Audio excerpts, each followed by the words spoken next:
तो आप सभी का स्वागत है हमारी इस उत्पत्ति की पुस्तक की स्टडी के बीच में आने का। हम जो है बहुत ही खूबसूरत लेसन्स जो है वो सीख रहे हैं। अगर आपने पहले लेसन्स नहीं सुने हैं या सीखे हैं तो आप हाई डेस्टिनी यूट्यूब में जाकर जो है इसके पहले अध्यायों को जो है वो सीख सकते हैं, जो कि बहुत ही सच्चाइयों को हमारे सामने पेश करते रहे हैं। और हम खुदा का शुक्र अदा करते हैं कि खुदा ने अपनी सच्चाई से हमें भरा है। और हमें सिर्फ हम सुनाने वाले लोग नहीं हैं, हम बहुत ही आम लोग हैं, आपके बीच में खुदा के कलाम को सुना रहे हैं। पर खुदा हमसे बात कर रहा है, ये हम विश्वास करते हैं, और इसी विश्वास से हम ये वीडियो जो है वो बना रहे हैं, ताकि ये सच्चाई जो हमें आशीषित कर रही है इन अंतिम दिनों में, वो आपको भी आशीषित कर सके। सो आइए हम आज जो है वो उत्पत्ति उसका 15 अध्याय पढ़ेंगे। पर इससे पहले कि हम खुदा के कलाम में जाएं, अपने सिरों को झुकाएंगे और परमेश्वर को न्योता देंगे कि वो हमारे बीच में आकर बोले। हमारे स्वर्गीय खुदावंद, हम अपने सिरों को आपके सामने झुकाते हैं, धन्यवाद करते हैं प्रभु कि आपने हमें आज तक जिंदों की जमीन पर रखा है। बहुत सारे हैं जो मर गए हैं, पर खुदावंद आपने हमें जिंदगी दी है, ताकि ये जिंदगी हम आपकी महिमा के लिए इस्तेमाल कर सकें। इस समय के लिए धन्यवाद करते हैं जिसमें हम सभी इकट्ठे होकर खुदावन आपके कलाम को पढ़ सकते हैं, सुन सकते हैं। आसमानी बाप, हम आपके चरणों में आकर आपके चरणों को चूमते हैं, धन्यवाद करते हैं। जब दुनिया अपने अपने कामों में व्यस्त है, खुदावन आपने हमें ये समय दिया कि हम आपके कलाम को सुन सके, अपने जीवनों को तैयार कर सके, क्योंकि आपका आना बहुत जल्द है। हमारे स्वर्गीय खुदा, आज हम उत्पत्ति उसका 15 अध्याय पढ़ने वाले हैं। आप तो इस अध्याय में हैं प्रभु, आप उस समय भी थे। आज हमें भी सिखाएं खुदावन, आप बोले और हम सुन सके। कोई भी ऐसा शब्द ना हो खुदावन जो हमारी अकल से हो। हमने बहुत सारी गलतियां की हैं अपनी रिकॉर्डिंग में, उन सभी की क्षमा चाहते हैं। पर एक बार फिर अपने आप को देते हैं, ताकि खुदावन कोई भी ऐसा शब्द हमारी जुबान से ना निकले जो आपकी शान के खिलाफत हो में हो, बल्कि खुदावन आपको महिमा दे सके। आप बोले और हम सुने, और आप बढ़े और हम घटते जाएं। हमें आशीष और बरकत दें, यीशु के नाम से मांगते हैं, आमीन। आमेन। आमीन। आइए, हम ऑलरेडी देख चुके हैं जेनेसिस चैप्टर 14 में कि किस तरह से एक गलती जो कि लूत की रही है, कि अपीयरेंस से उसने अपने घर को चुना, और वो घर जो है वो कैसे नष्ट हुआ। किस तरह से जो है राजों ने आकर जो है उनको बंदी गृह में बनाकर जो है वो ले गए। पर खुदा का दास जिसके साथ प्रॉमिस था, उसने जो है उन्हें छुड़ाया। और फिर किस तरह से वो एक भी धागा और एक भी सुई जो है, जो भी गुड्स वो वहां से लेकर रिकवर करके लाया था, इब्राहिम ने नहीं लिया, ये सोचते हुए और ये कहते हुए कि ऐसा ना हो कि कोई इंसान ये कह सके कि हमने इब्राहिम को जो है वो अमीर बनाया है। पर वो अपना पूरा का पूरा जो क्रेडिट है वो परमेश्वर को देना चाहता है। आइए देखते हैं अब क्या होता है। जबकि वो जीत चुका है, मलकी सदक को अपना विश्वास दे चुका है, लूत को बचा चुका है, और अब परमेश्वर उसके साथ क्या करते हैं, उत्पत्ति उसके 15 अध्याय में हम जो है जाएंगे। मेरे साथ भाई जबेज हैं जो हमारे लिए उत्पत्ति 15 पढ़ेंगे, और जो दूसरी आयतें होंगी वो बहन परविंदर हमारे लिए जो है वो खोल के पढ़ देंगे। आइए देखते हैं उत्पत्ति उसका 15 और उसकी पहली आयत। जी। उत्पत्ति 15। अब्राम के साथ यहोवा के वाचा बांधने का वर्णन। इन बातों के पश्चात यहोवा का यह वचन दर्शन में अब्राम के पास पहुंचा। हे अब्राम, मत डर, तेरी ढाल और तेरा अत्यंत बड़ा प्रतिफल मैं हूँ। आमीन। यहाँ पर प्रभु यीशु मसीह दर्शन देकर जो है उन्हें क्या कह रहे हैं कि डर मत। जब भी कभी दर्शन आया है, जब कभी भी फरिश्ता किसी के पास भी आया है, तो उसके क्या शब्द रहे हैं? डर मत, डर मत। शांति मिले, डर डर मत। नॉट। यू नो आज जब विजन आते हैं, आज जो ड्रीम आते हैं, तो क्या प्रभु यीशु मसीह का जो भी दूत या प्रभु यीशु मसीह जब आ रहे हैं आपके विजन्स में, हमारे विजन्स में या हमारे ड्रीम्स में जो प्रोफेस करते हैं, क्या ये सैल्यूटेशन आता है सबसे पहले कि तू डर मत? ये सैल्यूटेशन जो है वो बहुत जरूरी है, क्यों जरूरी है? क्योंकि किसी ने खुदा को देखा नहीं और कोई जीवित रहा नहीं है। सो इसलिए अगर खुदा आपके पास आया है, क्या करने आया है? क्या वो शुभ संदेश देने आया है या आपकी जजमेंट देने के लिए जो है वो आया है? यीशु मसीह इस धरती पर आ रहे हैं तो जितने विकेट हैं वो क्या होंगे? मर जाएंगे, उसकी रोशनी से मर जाएंगे। बट जब कोई भी फरिश्ता किसी के पास भी आया है, बाइबल में देखते हैं तो उसने सबसे पहले ये कहा, डर मत। इसका मतलब ये था कि मैं जज करने नहीं आया हूं या मैं तुझे दंड देने के लिए नहीं आया हूं, मैं तुझे शुभ संदेश देने के लिए आया हूं। सो इसलिए जब कभी भी खुदा का फरिश्ता आएगा, जब कभी भी विजन्स या ड्रीम्स आएंगे और प्रभु यीशु मसीह हमें कोई कलाम देने आएंगे, तो सबसे पहले उनका सैल्यूटेशन क्या होना चाहिए? Do not Fear be not. Afraid. एक बेटी थी और मैंने ऑलरेडी ये आपको वाक्य बताया है। और उस बच्ची के सामने जो है फरिश्ता आता है और बच्ची जो है वो पलट के कहती है कि ये शैतान, तू यहां से दफा और दूर हो जा। तो वो उसे कहता है कि मैं खुदा की तरफ से फरिश्ता हूं।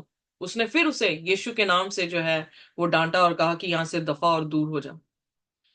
और जब उसने फिर उससे कहा कि नहीं देख मैं फरिश्ता हूं, तो उसने फिर ऐसे ही रिब्यूक किया कि यीशु के नाम से शैतान दफा तो दूर हो जा, और आहिस्ते आहिस्ते वो जो है ओछल हो गया, दूर चला गया।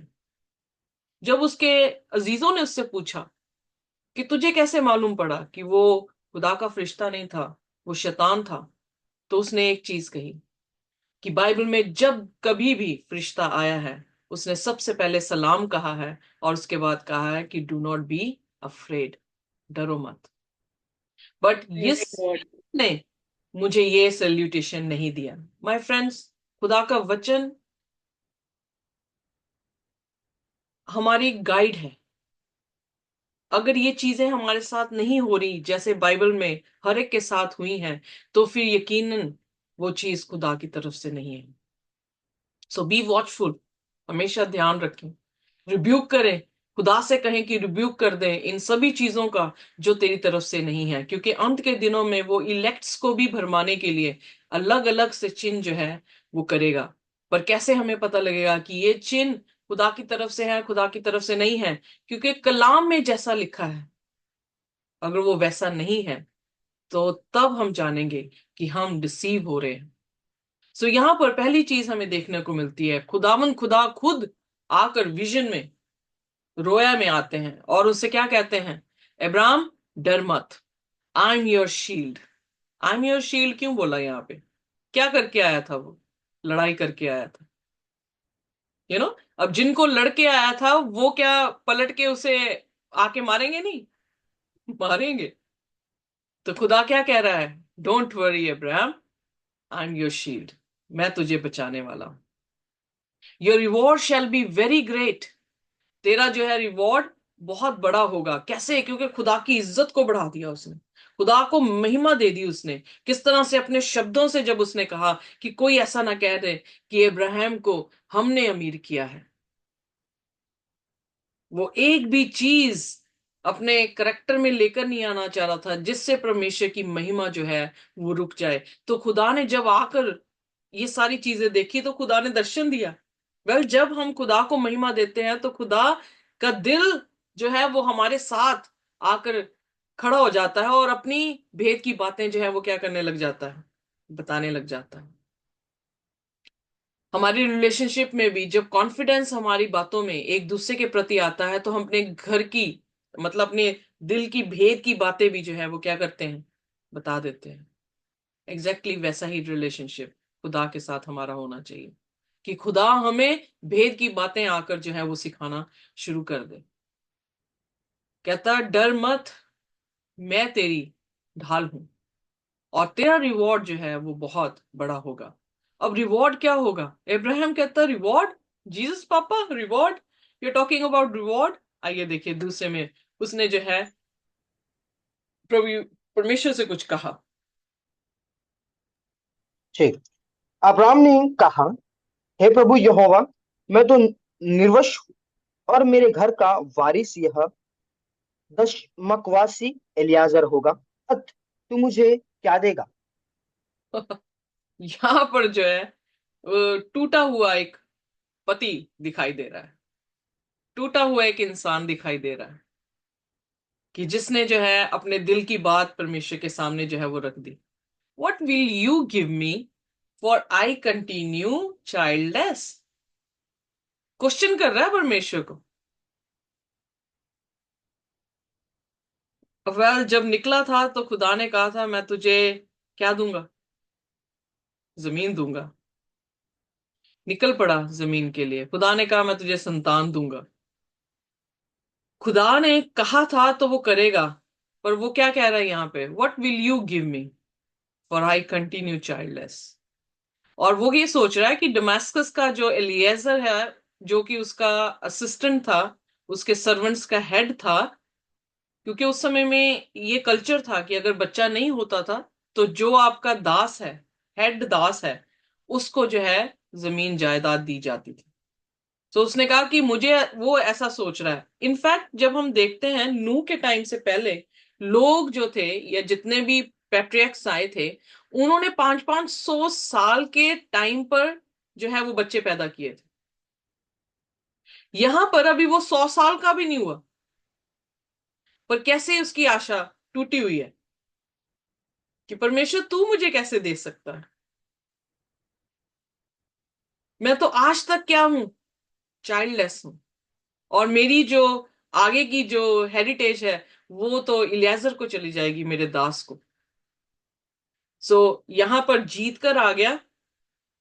खुदा ने उसे उस लड़ाई में हारने नहीं दिया, जीत बख्शी, इज्जत दी उसको। उसका लूत जो उसके भाई का बेटा था, जिसके लिए वो भागा था, वो भी सही सलामती उसे दे दिया। सब कुछ वापस रिकवर कर लिया उसने। पर यहां पर उसने एक और जो है वो शंका कर दी, एग्जैक्टली जैसे हमारे साथ हमारी जिंदगियों में होता है। हम एक चीज में परफेक्ट हो जाते हैं, फिर दूसरी चीज में जो है वो गिर जाते हैं। यहां पर भी गिर रहा है। तो उसके बाद इब्राहिम ने उससे क्या कहा, दोबारा से फिर एक्सपेंशन कर रहा है और विस्तार से परमेश्वर से बात कर रहा है। तो क्या कह रहा है तीसरे वचन में? अब्राहम ने कहा, मुझे तो तूने वंश नहीं दिया। आवाज नहीं आ रही बेटा।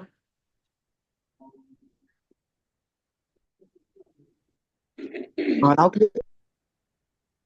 जी। Now clear. Now is audible. Yeah, audible.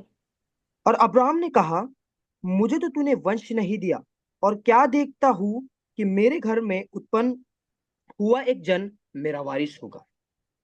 यहां पर वो क्या कह रहा है, परमेश्वर को कंप्लेन कर रहा है कि तूने मुझे जो है वो बच्चा नहीं दिया। खुदा ने वायदा किया कि तेरी संतान जो है वो आसमान के तारों समान होगी। पर यहां पर जो है वो संतान की वेट कर रहा है, और वेट करते करते ये सोच रहा है कि खुदावन तूने तो मुझे दिया ही नहीं, जो तूने वाचा मुझे बांधी थी। कितनी बार हम कहते हैं प्रभु तू, मैंने प्रेयर किया अभी तक तूने मुझे दिया ही नहीं। बट विश्वास क्या है? अनदेखी चीजों का प्रमाण। जो देखी नहीं है उस पर भी क्या कर लेना, विश्वास कर लेना कि वो होगा। यहां पर जो है वो थोड़ा सा कमजोर पड़ गया। पर फिर खुदा का कलाम क्या आता है, आइए देखिए चौथे वचन में। तब यहोवा का यह वचन उसके पास पहुंचा, यह तेरा वारिस ना होगा, और जो निज पुत्र होगा वही तेरा वारिस होगा। कह रहा है कि तू सोच रहा है कि तेरा सर्वेंट, जो हेड सर्वेंट है, वो तेरा वारिस होगा। नो नो नो, तेरा वारिस तेरे में से निकलेगा, वो तेरा क्या होगा, वारिस होगा। तो परमेश्वर ने फिर कंफर्म की है अपनी कवर्नेंट उसके साथ। कंफर्मेशन मिल रही है उसको कि ढाढ़स रख, hold fast what you have received. विश्वास में उसे क्या कर, पकड़े रह, एक दिन तेरे से ही जो है। खुदा ने उस उम्र में उसे बच्चा दिया जबकि उसकी उम्र ही नहीं थी। खुदा ने महिमा ली उसके जीवन से, वैसे ही हमारे जीवन से भी क्या करता है, महिमा लेता है। धन्य है हम कि हमारे जरिए से परमेश्वर अपनी महिमा लेता है। चाहे हम बीमार हैं, चाहे हम मुसीबत में हैं, चाहे हमारे पास नौकरी नहीं है, चाहे हमारे पास पैसे नहीं है, पर खुदावन उसी चीज में जब नहीं होता तब वो अपना कार्य करे तो उसकी क्या होगी, महिमा होगी। इसलिए जब परसिक्यूशन में या ट्रबल में हम पड़ जाते हैं तो ये हमेशा याद रखें, होल्ड फास्ट दिस, कि वो अपने प्रॉमिस को क्या करेगा, अपनी महिमा के लिए पूरी करेगा। अंधा आया, उन्होंने पूछा इसकी माँ ने जो है वो पाप किया था, इसके बाप ने पाप किया था? किसने पाप किया? यूहन्ना उसके 9वें अध्याय में। तो यीशु मसीह ने क्या कहा? किसी ने पाप नहीं किया। इसलिए कि खुदा की क्या हो? महिमा हो। Out of nothing God created the world. कुछ भी नहीं था तो खुदा ने क्या कर दिया? इस संसार को बना दिया। जब हमारे पास कुछ नहीं होता तब खुदा रिक्रिएट करता है कोई चीज या क्रिएट करता है कोई चीज, तो उसमें किसकी महिमा होती है? हमारे बल की? नहीं, हम तो टूट गए। सो इसलिए खुदा जानता है कि उसने महिमा कैसे लेनी है। सो उसे होल्ड फास्ट करने को कहा गया। फिर कंफर्म कर रहा है कि जो मैंने तेरे से वाचा बांधी है वो बिल्कुल सही है, तो तू क्या कर? Hold fast. फिर 5वें वचन में क्या कह रहा है? ठीक। और उसने उसको बाहर ले जाके कहा, आकाश की ओर दृष्टि करके तरागनों को गिन, क्या तू उनको गिन सकता है? फिर उसने उससे कहा, तेरा वंश ऐसा ही होगा। आमेन। सो जब हम 12 अध्याय में उसे बाहर निकलते हुए देखते हैं तो खुदा ने कहा तेरे से पूरी दुनिया जो है वो आशीष पाएगी, तेरे से संतान, तेरे से जो है वो पूरी दुनिया की आशीष होगी। अब बच्चा नहीं है तो आशीष कैसे देगा? वो उसके हिसाब से, कल्चर के हिसाब से, आज भी हमारा भी कल्चर ऐसा है। हमारे कल्चर में जो है वो कहते हैं कि लड़का हो तो वो सोचते हैं कि ब्लेसिंग है, कि उनका घर जो है वो आगे बढ़ता है, उनकी वंशावली जो है वो आगे बढ़ती है। सो उसी तरह से वो भी कल्चर था। उस कल्चर में भी यही सोचा जाता था कि बच्चा होगा तो हमारी क्या है? आशीष होगी। पर खुदा उसको आने वाले समय को देखते हुए, मेरे यीशु मसीह के समय और उसके बाद शायद मेरे समय को देखते हुए, मेरे तक के समय को देखते हुए उसे कह रहे थे कि तेरे से बहुत सारे लोग आशीष पाएंगे। पर यहां पर अब खुदावन और स्पेसिफिक हो गए कि उन्होंने ये कहा कि क्या होगा? तेरी संतान कैसी होगी? आकाश के तारों आकाश के जैसी। तारों जितनी। और जब हमने प्रकाशित वाक्य उसका 7 अध्याय पढ़ा था तो वहां पर हमने देखा कि उसी तरह से प्रभु यीशु मसीह के वचन में लिखा कि अब्राहम में ग्राफ्टेड जितने भी लोग हैं वो कितने होंगे? आकाश के तारों के समान। आइए देखते हैं रेवलेशन चैप्टर 7।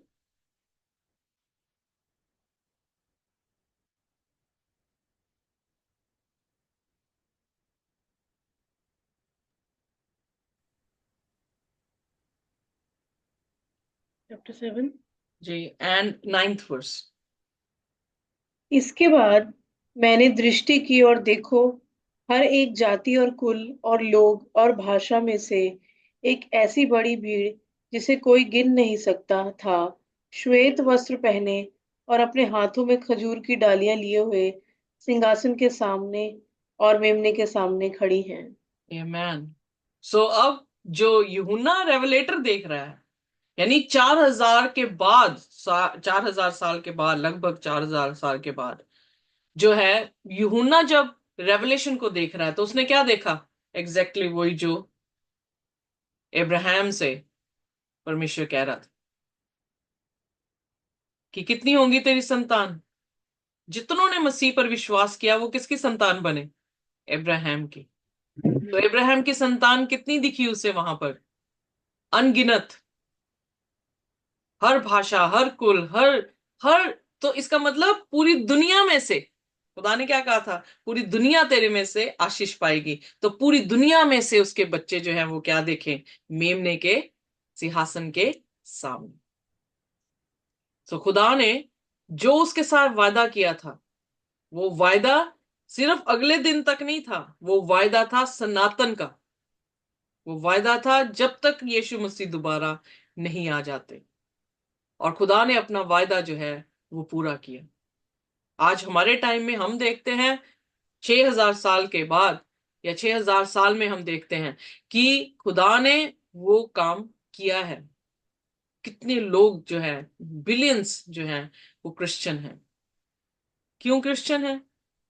क्योंकि यीशु मसीह अब्राहम की संतान से पैदा हुआ और उस यीशु मसीह नासरी के जरिए से कितने लोग जो हैं वो बाइबल को आज पकड़े हुए हैं, विश्वास करते हैं। सो फिर उसने छठवें वचन में क्या कहा, ये देखिए। ठीक। उसने यहोवा पर विश्वास किया और यहोवा ने इस बात को उसके लेख में धर्म गिना। आमेन। तो रोमियो उसका पहला, उसकी 17 आयत पढ़ दे मेरे साथ। रोमियो उसका पहला और उसकी 17 आयत।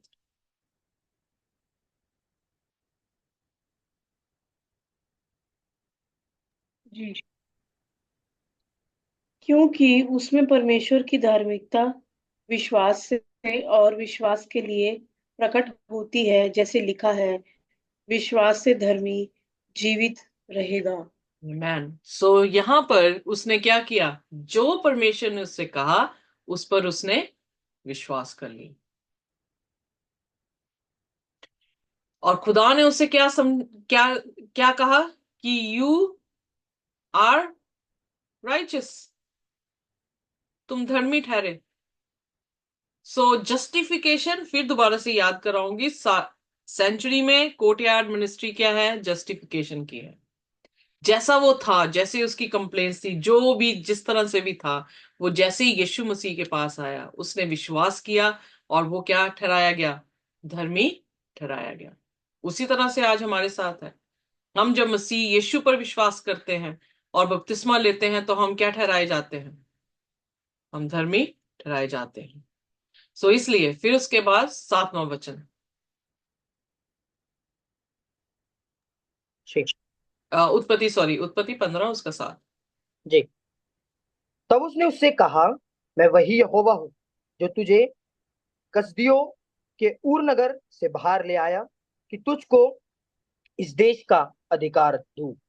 सो यहाँ पर परमेश्वर ने उसको ये बताया है कि कौन तुझे उर्स से उठा के लेकर आया, राइट।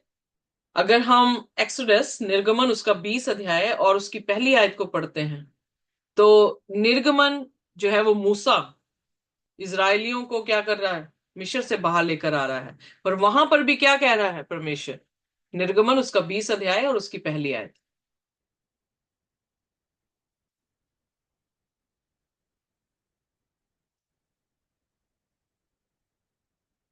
सॉरी, म्यूट हो गया था। कोई बात नहीं। मैं तेरा परमेश्वर यहोवा हूँ, जो तुझे दासत्व के घर अर्थात मिस्र देश से निकाल लाया हूँ। सो अब यहां पर कौन है, यहां पर भी मिस्र से निकालने वाला कौन है, खुदावन खुदा है।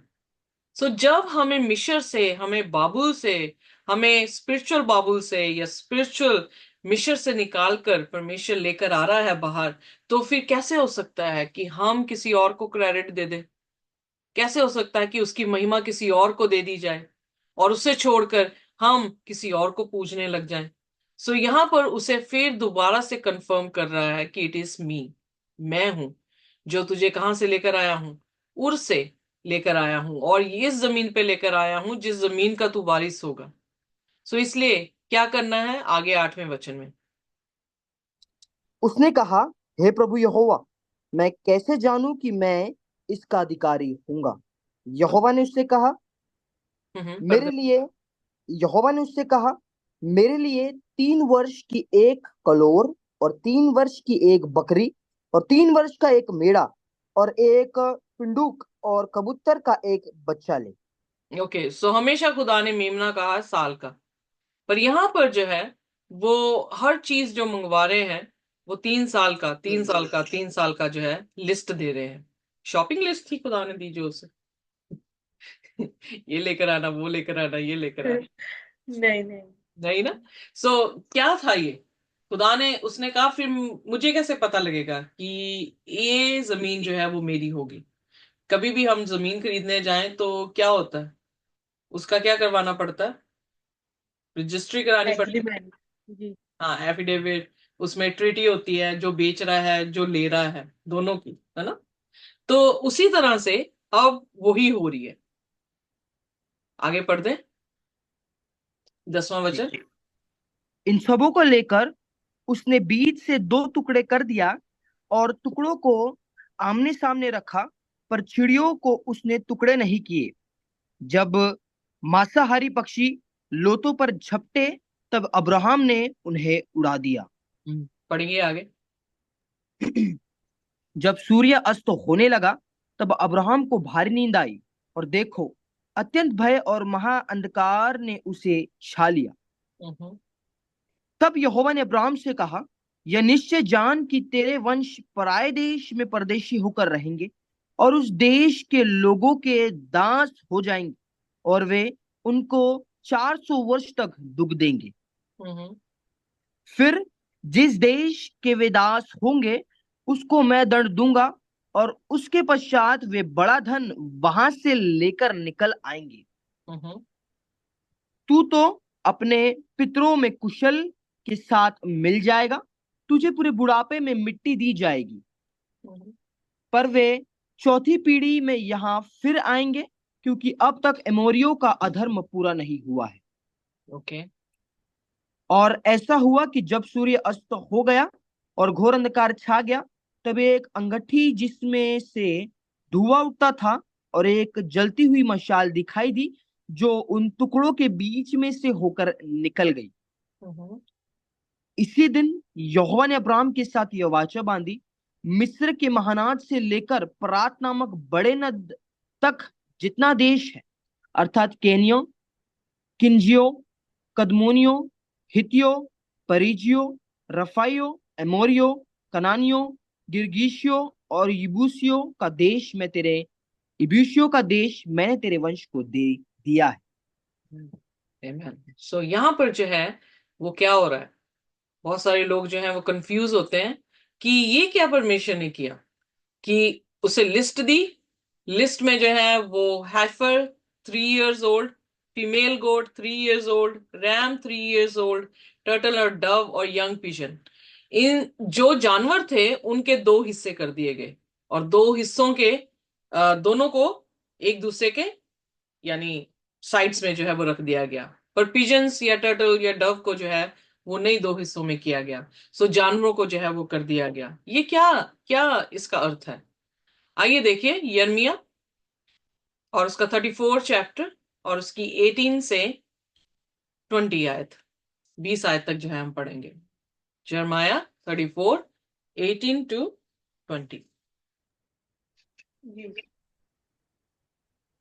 Jeremiah 18, या जो लोग मेरी वाचा का उल्लंघन करते हैं और जो प्रण उन्होंने मेरे सामने और बछड़े के दो भाग करके उसको उसके दोनों भागों के बीच में जाकर किया, परंतु उसे पूरा ना किया, अर्थात यहूदा देश और यरूशलेम नगर के हाकिम खोजे, याजक और साधारण लोग जो बछड़े के भागों के बीच से होकर गए थे, उनको मैं उनके शत्रु अर्थात उनके प्राण के खोजियों के वश में कर दूंगा, और उनके शव आकाश के पक्षियों और मैदान के पशुओं का आहार हो जाएंगे। ओके, सो यहाँ पर क्या समझ आता है? यर्मिया एग्जैक्टली वही पिक्चर दे रहा है। दो जानवरों के बीच में से गुजरे हैं, वो क्या थी?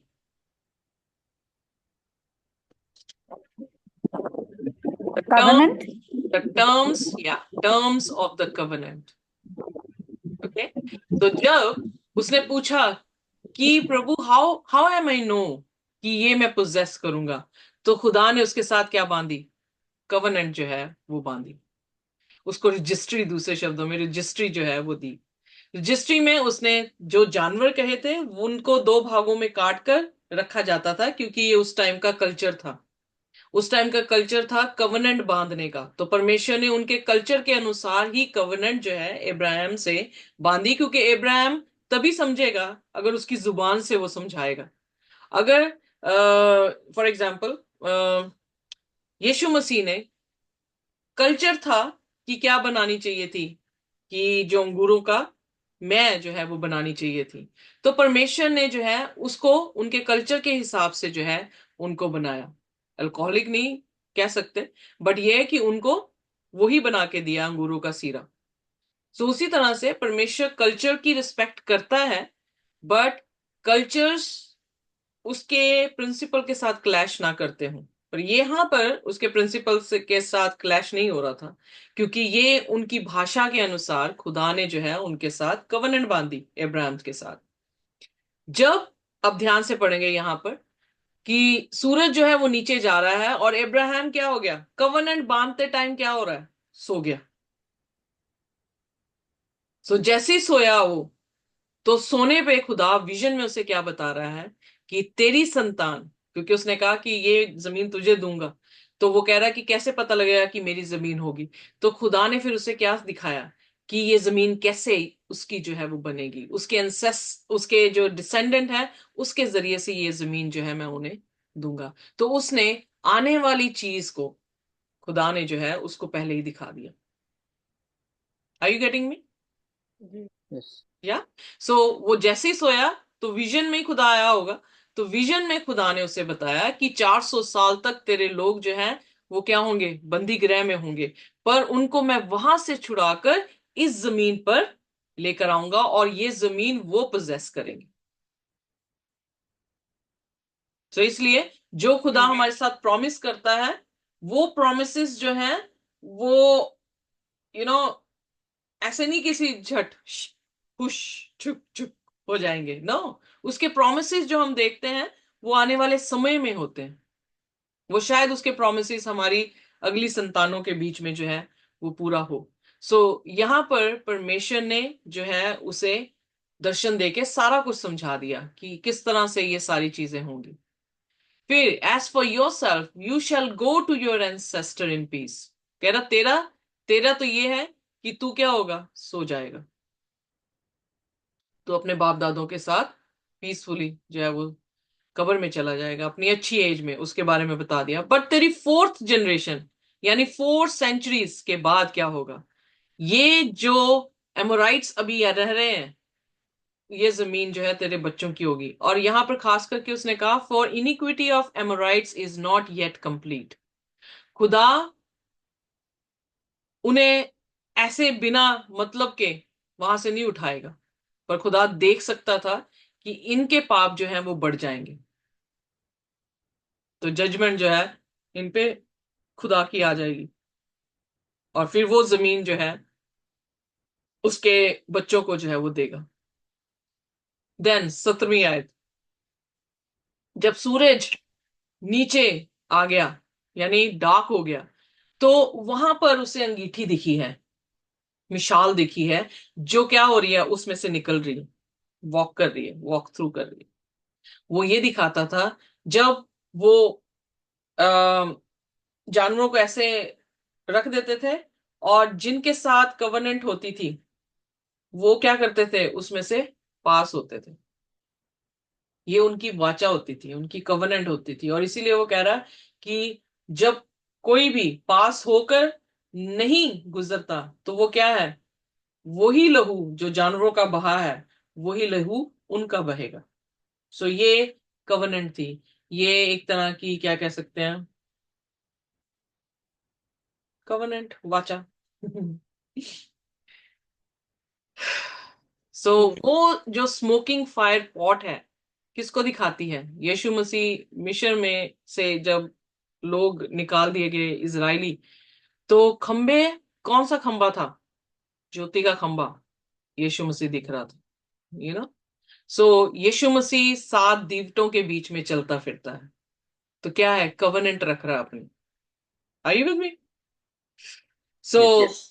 उसकी रोशनी है, Jesus is the light of the world.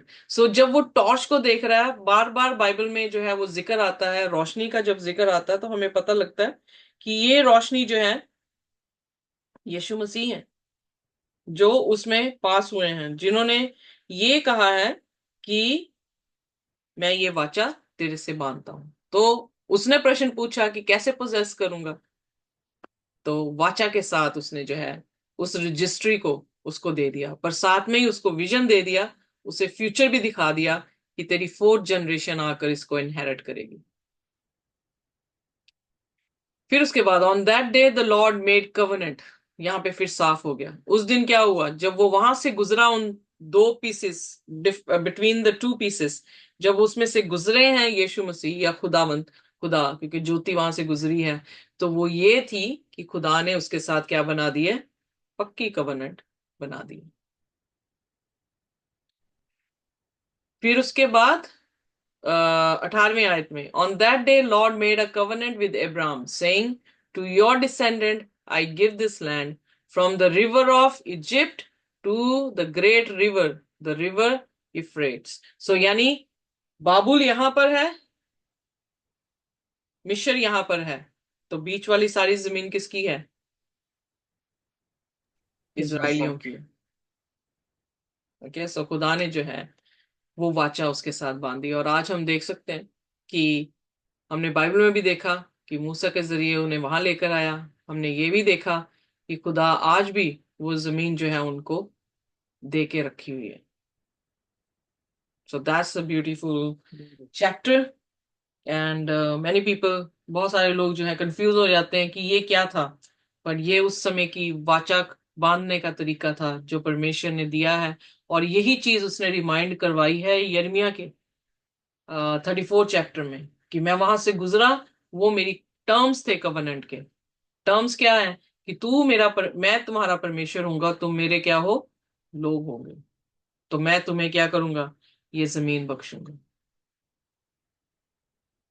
So literal Jews के साथ तो जो कवनेंट टर्म्स थे ही उसकी कवनेंट के, पर साथ साथ में जो स्पिरिचुअल इजराइल है, हम सब, हमारे साथ भी वही टर्म है, कोई बदला नहीं है। सिर्फ जो मीडिएटर है वो बदला है। यहाँ पे मीडिएटर जो है इब्राहिम के जरिए से आ रही है, फिर मूसा के जरिए से आई है। सो फिर उसके बाद जो अब हमारे बीच में है वो प्रभु यीशु मसीह के जरिए से आया है। तो इसलिए इब्रानियों की पुस्तक में पौलुस कहता है कि उससे भी बड़ा मीडिएटर जो है अब हमारे पास है।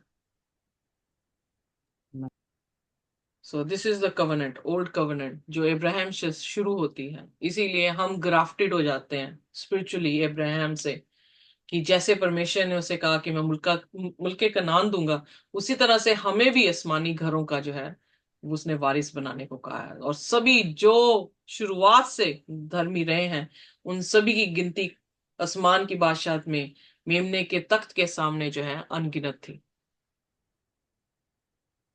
आमीन, आमीन। आमीन। सो आइए सिस्टर आरिस के साथ जो है हम प्रार्थना करेंगे। वो नहीं है शायद।